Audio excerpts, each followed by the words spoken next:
ನಮಗೆ ಏಲಿನೇಷನ್ಗೆ ಬರುವಂಥ ಸಂದರ್ಭದಲ್ಲಿ ಆ ಒಂದು ಲ್ಯಾಂಡ್ ಬಗ್ಗೆ ನಾವೇನು ಮಾತಾಡ್ತಿದ್ದೀವಿ ಅದ್ರ ಬಗ್ಗೆ ಅದರಲ್ಲಿ ಡಿನೋಟಿಫಿಕೇಷನ್ ಆಗಿದ್ದಂತೂ ಖಚಿತವಾದಂಥದ್ದು. ಇವತ್ತಿನ ಕ್ಷಣಕ್ಕೂ ಈ ಮಾತಾಡೋ ಕ್ಷಣಕ್ಕೂ ಕೂಡ ಡಿನೋಟಿಫಿಕೇಷನ್ನ ಸರ್ಕಾರ ಕ್ಯಾನ್ಸಲ್ ಮಾಡಿಲ್ಲ. ಒಂದೇ ಏಟಿಗೆ ಅದನ್ನು ಡಿನೋಟಿಫಿಕೇಷನ್ ಕ್ಯಾನ್ಸಲ್ ಮಾಡ್ಬೋದು, ಆ ವಿಷಯ ಬೇರೆ. ಈಗ ಇದಕ್ಕೆ ಸಂಬಂಧಪಟ್ಟ ಹಾಗೆ ನಾವು ಏಲಿನೇಷನ್ ಮಾಡೋ ಸಂದರ್ಭದಲ್ಲಿ ಅದು ಓನರ್ಶಿಪ್ಪು ಅವರಿಗೆ ಸಂಬಂಧಪಟ್ಟಿದ್ದ ಇಲ್ವಾ ಅನ್ನೋದನ್ನು ನಾವು ಖಚಿತಪಡಿಸ್ಕೊಳ್ತಾ ಇದ್ದೀವಿ. ಅದು ಸರ್ಕಾರದ ಭೂಮಿನ ಅಥವಾ ಇನ್ಯಾರ್ದೋ ಬಡಬಗ್ಗರಿಗೆ ಸೇರಿದ ಭೂಮಿನ ಅಥವಾ ಅವರಿಗೆ ಸೇರಿದ ಭೂಮಿನ ಅವರಿಗೆ ಬಂದಂತಹ ಕ್ರಮ ಅಂದರೆ ಅವರು ಸೇಲಿಂದಾನೋ ಅಥವಾ ಇನ್ಯಾವುದರಿಂದಾನೋ ಅವ್ರು ಪಡ್ಕೊಂಡಿದ್ದಾರೆ, ಅವೆಲ್ಲವೂ ಸರಿಯೋ ತಪ್ಪು ಅನ್ನೋದನ್ನು ನೋಡ್ತಾ ಇದ್ದೀವಿ. ಅದು ಬಿಟ್ಬಿಟ್ಟು ನಾವು ಬೇರೆ ಇನ್ನಿಳಿದ ಅಂಶಗಳು ನನಗೆ ಗೌಣ ಅನ್ನಿಸ್ತದೆ. ಈ ಒಂದು ಪ್ರಕರಣಕ್ಕೆ ಸಂಬಂಧಪಟ್ಟ ಹಾಗೆ ಏಲಿನೇಷನ್ ಮಾಡೋದ್ರಿಂದ ಯಾವುದೇ ಒಂದು ಈ ಒಂದು ಪ್ರಕರಣದ ಮೇಲೆ ಪ್ರಭಾವ ಆಗಿದೆ ಅಂತ ಹೇಳಿದರೆ ನನಗೆ ಅನ್ನಿಸ್ತಾ ಇಲ್ಲ. ಆದರೂ ಕೂಡ ಅವ್ರು ಏನು ವರದಿಯಲ್ಲಿ ಹೇಳಿದ್ದಾರೆ ಅನ್ನೋದು ನಾವು ನೋಡ್ತಿದ್ದೀವಿ. ಯಾಕೆ ಅಂತ ಹೇಳಿದ್ರೆ ಅನ್ಯಾಕ್ರಾಂತ ಮಾಡಿದ ಭೂಮಿಯ ಬಗ್ಗೆ ನಾವು ಇವತ್ತಿನ ದಿವಸ ಮಾತಾಡೋದಾಯಿತು ಅಂತ ಹೇಳಿದರೆ, ಮೂಡಾದಲ್ಲಿರುವಂಥ ಸ್ಕೀಮ್ ಪ್ರಕಾರ ಭೂಮಿ ಅಂತ ಹೇಳ್ಬಿಟ್ಟು ಒಂದು ಕಾಂಪನ್ಸೇಷನ್ ಸ್ಕೀಮ್ ಇದೆಯೇ ಹೊರತು ಅದು ಅನ್ಯಾಕ್ರಾಂತವಾದ ಭೂಮಿಯೇ, ಅನ್ಯಾಕ್ರಾಂತ ಆಗಿಲ್ಲದೆ ಇರೋದೇನೆ, ಇರಿಗೇಟೆಡ್ ಭೂಮಿಯೇ, ತೋಟದ ಭೂಮಿಯೇ, ಆ ಥರ ಯಾವುದೇ ಒಂದಕ್ಕೂ ಅಲ್ಲಿ ಅವಕಾಶ ಇಲ್ಲ ಆ ಸ್ಕೀಮ್ನಲ್ಲಿ. ಆದ್ದರಿಂದ ಅವರು ಭೂಮಿ ಕಳ್ಕೊಂಡಿರೋದಂತೂ ಸತ್ಯ. ಇವತ್ತಿನ ದಿವಸದವರೆಗೂ ಡಿನೋಟಿಫಿಕೇಷನ್ ಕ್ಯಾನ್ಸಲ್ ಆಗಿಲ್ಲ. ಅವ್ರ ಹೆಸರಿನಲ್ಲೇ ಭೂಮಿ ಇರೋವಂಥದ್ದು, ಅದನ್ನು ಅವರು ಕಳ್ಕೊಂಡಿದ್ದಾರೆ, ಅದಕ್ಕೆ ಮೂಡ ಅವರು ಕೊಡ್ತಾ ಇದ್ದಾರೆ. ಈ ಮಧ್ಯದಲ್ಲಿ ಅವರು ಏಲಿನೇಷನ್ಗೆ ಹಾಕ್ಕೊಂಡಿದ್ದಾಗ 90 ದಿವಸದಲ್ಲಿ ಏಲಿನೇಷನ್ ಮಾಡಬೇಕಾಗಿರೋದು ನಮ್ಮ ಜವಾಬ್ದಾರಿ. ನಮ್ಮ ಕೆಳಗಿನ ಅಧಿಕಾರಿಗಳು ಏನು ವರದಿ ಕೊಡ್ತಾ ಇದ್ದಾರೆ, ಅವರ ಓನರ್ಶಿಪ್ ಬಗ್ಗೆ ಆಗಲಿ, ಇವುಗಳ ಬಗ್ಗೆ ಆಗಲಿ, ಅಥವಾ 79AB ವೈಲೇಷನ್ ಬಗ್ಗೆ ಆಗಲಿ, ಯಾವುದ್ರ ಬಗ್ಗೆ ಆಗಲಿ ಕೊಟ್ಟಿರೋದನ್ನು ನಾವು ನೋಡಿ ಸಾಮಾನ್ಯವಾಗಿ ಕೊಡುವಂಥದ್ದು. ಇದು ಒಂದೇ ಅಲ್ಲ, ನೂರಾರು ಕೇಸ್ಗಳು ಮೈಸೂರಿನಲ್ಲೂ ಬರ್ತದೆ, ಬೆಂಗಳೂರಲ್ಲೂ ಬರ್ತದೆ, ಎಲ್ಲ ಕಡೆಯೂ ಬರ್ತದೆ. ಅದನ್ನು ನೋಡಿನೇ ಜಿಲ್ಲಾಧಿಕಾರಿಗಳಾಗಿರೋಂಥವ್ರು ಮಾಡ್ತಾ ಇದ್ದೀವಿ ಅಷ್ಟೇ. ಈ ಒಂದು ಪ್ರಕರಣದಲ್ಲಿ, ಮೂಡ ಪ್ರಕರಣದಲ್ಲಿ ಅಧಿಕಾರಿಗಳನ್ನು ಸಿಕ್ಕಾಕಿಸ್ಲಿಕ್ಕೆ ಏನಾದರೂ ಲೋಕಾಯುಕ್ತರು ವರದಿ ಕೊಟ್ಟಾರ ಅಂತ ಈ ರೀತಿ ಎಲ್ಲ ನಾನು ಹೆಂಗೆ ಮಾತಾಡಲಿಕ್ಕಾಗುತ್ತೆ? ಆ ಥರ ಮಾತಾಡೋದು ಕೂಡ ನನಗೆ ತಪ್ಪು. ಅವರ ಏನು ಲೋಕಾಯುಕ್ತ ಅಧಿಕಾರಿಗಳು, ಪೊಲೀಸ್ ಅಧಿಕಾರಿಗಳು ಏನು ತನಿಖೆ ಮಾಡಿದ್ದಾರೆ, ಅವರ ಒಂದು ದೃಷ್ಟಿಕೋನದಲ್ಲಿ ಏನು ಅಂತ ಹೇಳಿ ಅವರು ವರದಿ ಕೊಡ್ತಾರೆ, ಕೊಡಲಿ ಅವರು. ಆ ಕೊಟ್ಟಿದ್ದ ನಂತರ ಅದನ್ನು ನಾವು ಯಾವ ರೀತಿ ಅದನ್ನು ವಿಶ್ಲೇಷಣೆ ಮಾಡಿ ಅದನ್ನು ಅರ್ಥ ಮಾಡ್ಕೊಳ್ಬೇಕು ಅನ್ನೋದು ನೋಡೋಣ. ಅವರು ಅರ್ಥ ಮಾಡ್ಕೊಂಡಿರೋ ರೀತಿ ಸರಿ ಇದೆಯೋ ಅಥವಾ ನಮಗೆ ನಾವು ಅಂದ್ಕೊಂಡಿದ್ದು ಸರಿ ಇದೆಯೋ ಅದನ್ನು ನೋಡೋಣ. ಆ ಥರದ್ದು ಏನಾದರೂ ತಪ್ಪು ಮಾಡಿದ್ದೀವಿ ಅಥವಾ ಇನ್ನೇನೋ ಈ ಮೂಡ ಪ್ರಕರಣದ ಮೇಲೆ ಇದರ ಪ್ರಭಾವ ಆಗಿದೆ ಅಂಥೇಳಿ ನನಗಂತೂ ಇವತ್ತಿನ ಕ್ಷಣಕ್ಕೂ ಅನ್ನಿಸ್ತಾ ಇಲ್ಲ.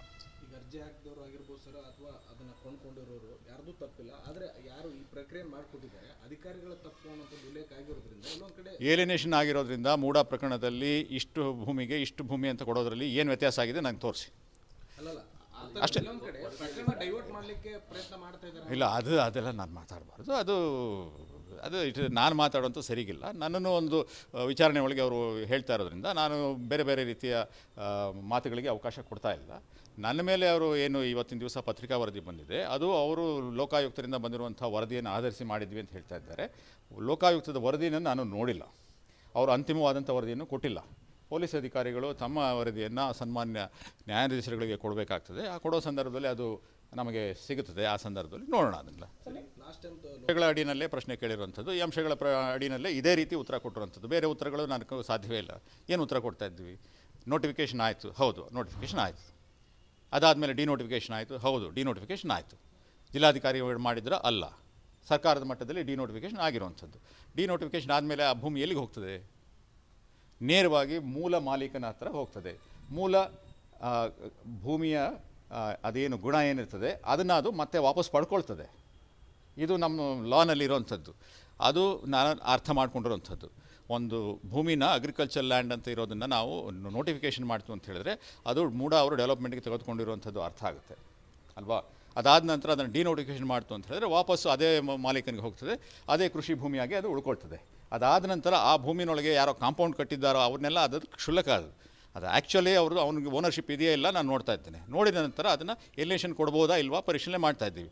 ಯಾವುದಾದ್ರೂ SC/ST ಭೂಮಿನ ಅವನು ತೆಗೆದುಕೊಂಡಿದ್ದಾನ ಅಥವಾ ಸರ್ಕಾರದ ಭೂಮಿ ಹೊಡ್ಕೊಂಡಿದ್ದಾನ, ಇವುಗಳನ್ನ ನಾನು ಪರಿಶೀಲನೆ ಮಾಡ್ತಿದ್ದೇನೆ ಹೊರತು ಬೇರೆ ಅಂಶಗಳ ಬಗ್ಗೆ ಅಷ್ಟೊಂದು ನಾವು ನೋಡಲಿಕ್ಕೆ ಸಾಧ್ಯತೆ ಇಲ್ಲ. ಯಾಕೆಂದರೆ ಅದು ಅವನ ಹಕ್ಕಾಗ್ತದೆ.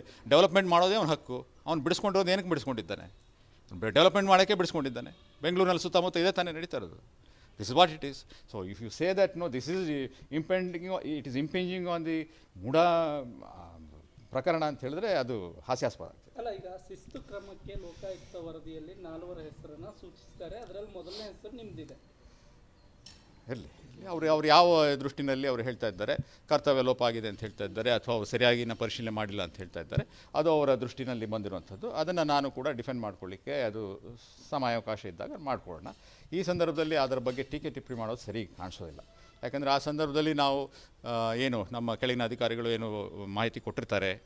ಇನ್ನೂ ಮುಖ್ಯವಾಗಿ ಹೇಳಬೇಕು ಅಂತ ಹೇಳಿದ್ರೆ, ನಾನು ಆಗಲೇ ನನಗೆ ಟ್ರಾನ್ಸ್ಫರ್ ಆಯಿತು. ಅದು ಅದಕ್ಕೆ ಒಂದೇ ದಿವಸದಲ್ಲಿ 2 ದಿವಸದಲ್ಲಿ ನಾನು ಮೈಸೂರಿಂದ ಹೊರಗೆ ಬಂದು ಬೇರೆ ಕಡೆ ಬಂದಿದ್ದೀನಿ. ಅದರಲ್ಲಿ ಆ ಸಂದರ್ಭದಲ್ಲಿ ನನಗೆ ಯಾವುದು ನೆನಪು ಇಲ್ಲ. ಈ ಸಂದರ್ಭದಲ್ಲಿ ಅದೇನಾದರೂ ದೊಡ್ಡ ಪ್ರಕರಣ ಆಗಿದ್ದರೆ ಅಚ್ಚಳಿಯದೆ ಮನೇಲಿ ಉಳ್ಕೊಂಡಿರುತ್ತೆ. ನೆನ್ನೆ ಏನು ತಿಂಡಿ ತಿಂದಿದ್ದು ನೆನಪಿರಲ್ಲ. 50 ವರ್ಷದಿಂದ ಏನಾಗಿತ್ತು ನನಗೆ ಅನ್ನೋದು ನನಗೆ ಕ್ಲಾಸಲ್ಲಿ ಏನಂದಿದ್ರು ಅದು ಗೊತ್ತಿರ್ತದೆ. ನನಗೆ ಈ ಪ್ರಕರಣ ಅಂತೂ ಒಂಚೂರು ನೆನಪಿಲ್ಲ. ಅದು ನಮಗೆ ಏಲಿನೇಷನ್ಗೆ ಬರುವಂಥ ಸಂದರ್ಭದಲ್ಲಿ ಆ ಒಂದು ಲ್ಯಾಂಡ್ ಬಗ್ಗೆ ನಾವೇನು ಮಾತಾಡ್ತಿದ್ದೀವಿ ಅದ್ರ ಬಗ್ಗೆ ಅದರಲ್ಲಿ ಡಿನೋಟಿಫಿಕೇಷನ್ ಆಗಿದ್ದಂತೂ ಖಚಿತವಾದಂಥದ್ದು. ಇವತ್ತಿನ ಕ್ಷಣಕ್ಕೂ ಈ ಮಾತಾಡೋ ಕ್ಷಣಕ್ಕೂ ಕೂಡ ಡಿನೋಟಿಫಿಕೇಷನ್ನ ಸರ್ಕಾರ ಕ್ಯಾನ್ಸಲ್ ಮಾಡಿಲ್ಲ. ಒಂದೇ ಏಟಿಗೆ ಅದನ್ನು ಡಿನೋಟಿಫಿಕೇಷನ್ ಕ್ಯಾನ್ಸಲ್ ಮಾಡ್ಬೋದು, ಆ ವಿಷಯ ಬೇರೆ. ಈಗ ಇದಕ್ಕೆ ಸಂಬಂಧಪಟ್ಟ ಹಾಗೆ ನಾವು ಎಲಿನೇಷನ್ ಮಾಡೋ ಸಂದರ್ಭದಲ್ಲಿ ಅದು ಓನರ್ಶಿಪ್ಪು ಅವರಿಗೆ ಸಂಬಂಧಪಟ್ಟಿದ್ದ ಇಲ್ವಾ ಅನ್ನೋದನ್ನು ನಾವು ಖಚಿತಪಡಿಸ್ಕೊಳ್ತಾ ಇದ್ದೀವಿ. ಅದು ಸರ್ಕಾರದ ಭೂಮಿನ ಅಥವಾ ಇನ್ಯಾರ್ದೋ ಬಡಬಗ್ಗರಿಗೆ ಸೇರಿದ ಭೂಮಿನ ಅಥವಾ ಅವರಿಗೆ ಸೇರಿದ ಭೂಮಿನ ಅವರಿಗೆ ಬಂದಂತಹ ಕ್ರಮ ಅಂದರೆ ಅವರು ಸೇಲಿಂದನೋ ಅಥವಾ ಇನ್ಯಾವುದರಿಂದ ಅವ್ರು ಪಡ್ಕೊಂಡಿದ್ದಾರೆ ಅವೆಲ್ಲವೂ ಸರಿಯೋ ತಪ್ಪು ಅನ್ನೋದನ್ನು ನೋಡ್ತಾ ಇದ್ದೀವಿ. ಅದು ಬಿಟ್ಬಿಟ್ಟು ನಾವು ಬೇರೆ ಇನ್ನಿಳಿದ ಅಂಶಗಳು ನನಗೆ ಗೌಣ ಅನ್ನಿಸ್ತದೆ. ಈ ಒಂದು ಪ್ರಕರಣಕ್ಕೆ ಸಂಬಂಧಪಟ್ಟ ಹಾಗೆ ಎಲಿನೇಷನ್ ಮಾಡೋದ್ರಿಂದ ಯಾವುದೇ ಒಂದು ಈ ಒಂದು ಪ್ರಕರಣದ ಮೇಲೆ ಪ್ರಭಾವ ಆಗಿದೆ ಅಂತ ಹೇಳಿದರೆ ನನಗೆ ಅನ್ನಿಸ್ತಾ ಇಲ್ಲ. ಆದರೂ ಕೂಡ ಅವ್ರು ಏನು ವರದಿಯಲ್ಲಿ ಹೇಳಿದ್ದಾರೆ ಅನ್ನೋದು ನಾವು ನೋಡ್ತಿದ್ದೀವಿ.